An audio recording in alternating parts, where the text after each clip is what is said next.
A new team could join the Formula 1 grid in 2024 if Michael Andretti gets his way. The former F1 driver and IndyCar champion has reached out to F1's governing body, the FIA, to make his case, and is even said to have an engine supply deal already lined up. The appeal of an Andretti F1 team seems obvious, but there's a key hurdle facing the famous racing family. F1's not looking for new entrants. Michael Andretti's interest in F1 has been long-standing and has escalated due to various factors, including F1 significantly changing its landscape so that teams can compete on a more cost-effective basis, plus the championship's rapid expansion in the United States. There will be 2 races in the US this year, with Miami joining the calendar and Austin's Circuit of the Americas signing a new deal to 2026, plus a 3rd race in Las Vegas looks increasingly likely. Last year, Andretti held discussions with Sauber's owner about buying the Swiss organisation that's currently racing in F1 under the Alfa Romeo banner.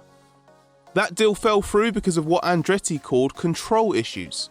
Sources indicated that Andretti was not willing to pay the final fee that Sauber's owner ultimately demanded, in addition to retaining a minority stake in the team. Though these talks came to nothing, Andretti's alleged interest hasn't cooled. And it burst back into the spotlight last week when 1978 Formula 1 world champion Mario Andretti, Michael's father, took to Twitter to announce plans for a team called Andretti Global that Michael wants to enter F1 in 2024. This was followed up by confirmation from Andretti Autosport that Michael Andretti had submitted unspecified paperwork to the FIA.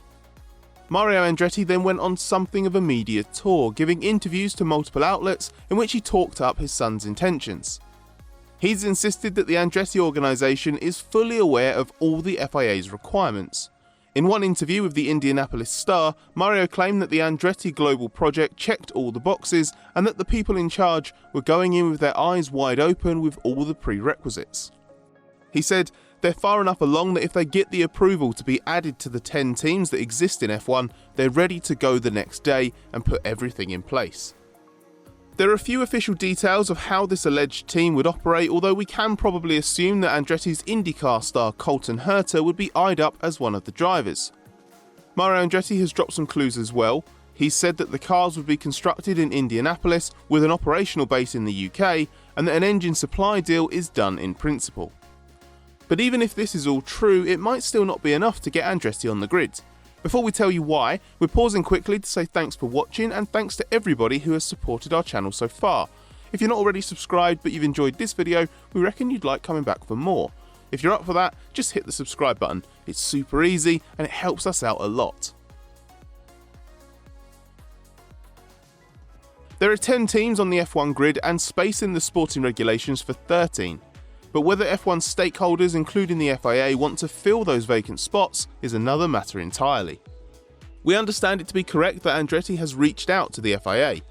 The trouble is, it's hard to believe it's with a formal application, because there's no entry process open at the moment. While that doesn't preclude prospective entrants tabling their interest and being seriously considered if they make a compelling case, F1's regulator and commercial rights holder are not actively looking for new entries. Unless that changes, it's highly unlikely that Andretti's bid will progress any further, and it doesn't look like it will. An FIA spokesperson told us, the FIA is not currently in a position to consider or comment on any expressions of interest or applications received from potential new entrant teams in respect of the FIA Formula 1 World Championship. The last time a new team joined the grid was in 2016 after Haas had been approved following a lengthy evaluation process establishing its financial credibility and technical capabilities among other factors. But that only came after the FIA invited prospective teams to express their interest, and it followed the same process that allowed Lotus, Virgin and HRT to join the grid in 2010. Since then, no such process has been reopened, and there's no indication the FIA or F1 itself is interested in going down that path. So Andretti is presumably stuck until then, which might explain why it's getting a bit shouty. Perhaps it's looking to put some pressure on. But F1 stakeholders will take some convincing, because since Haas joined the grid, F1 has enjoyed a rare period of entry stability and it doesn't want to change that. Even though various teams have changed their identity and even ownership, the same core entities remain.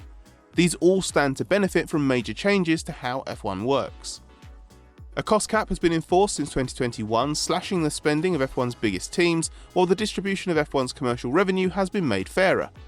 This is part of the bid to replicate the popular American sporting model and make F1 teams franchises, turning them into profitable, self-sustaining businesses and strengthening the quality of the grid as a result. It comes at the expense of turning a championship that has traditionally been more open to new teams into a closed shop. This is linked to a clause in the revised Concord Agreement signed by all 10 existing teams in 2020, which introduced a $200 million anti-dilution fund that would need to be paid by any new entrant and would be shared evenly among current competitors. It was done to ward off any potential entrants without the means to compete properly and give the current teams some compensation for having to share more of F1's revenues. The fee could be waived for the right entrant, but the bar is understood to be incredibly high. Andretti's interest is a fascinating test case of F1's resolve to stand by its current 10 franchises. There have been multiple expressions of interest in joining the F1 grid in the last few years, but F1 and the FIA have been dismissive of public declarations of intent from the likes of Pantera Team Asia and a tie-up between junior single-seater team Campos and a Monaco fund. But brushing aside a name like Andretti with proven success in IndyCar and programs in multiple championships is not the same as ignoring smaller entities that lack the same gravitas. F1 would likely point to the fortunes of recent teams that have joined the grid for justification of caution about expanding beyond 10 teams anytime soon. The championship's most recent new entry was Haas, which joined in 2016 and was swiftly competitive with a controversial Ferrari-dependent model.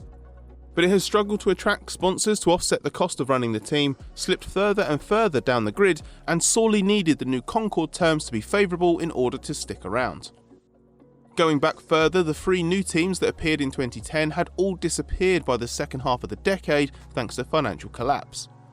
HRT changed ownership before it started and raced its first year with a show car.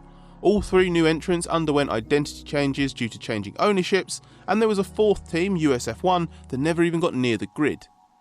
So while F1's closed shop mentality is bound to be unpopular, F1 and the FIA consider it necessary. And if it contributes to a competitive 10-team grid with every entity self-sustaining and profitable, they will consider the closed shop model fully justified. The question is why Andretti would not be considered a worthy addition and instead viewed as a risk. We can all agree that Andretti should be a fine addition to the F1 grid, as a serious American team benefiting from proper backing and technical infrastructure with a top young American driver and a storied name involved. It'd be a Haas Mark II, but with a much more emotive family at the centre of it. No offence, Gene. Ultimately, F1 and the FIA will surely know this too. So if a proper Andretti entry is not enough to justify an 11th team, could any? Perhaps there's simply a disconnect between what Andretti thinks is a proper plan and what F1 and the FIA think is good enough. Now that Andretti has opted to bring this matter out into the open, it may not be long before we get a concrete answer.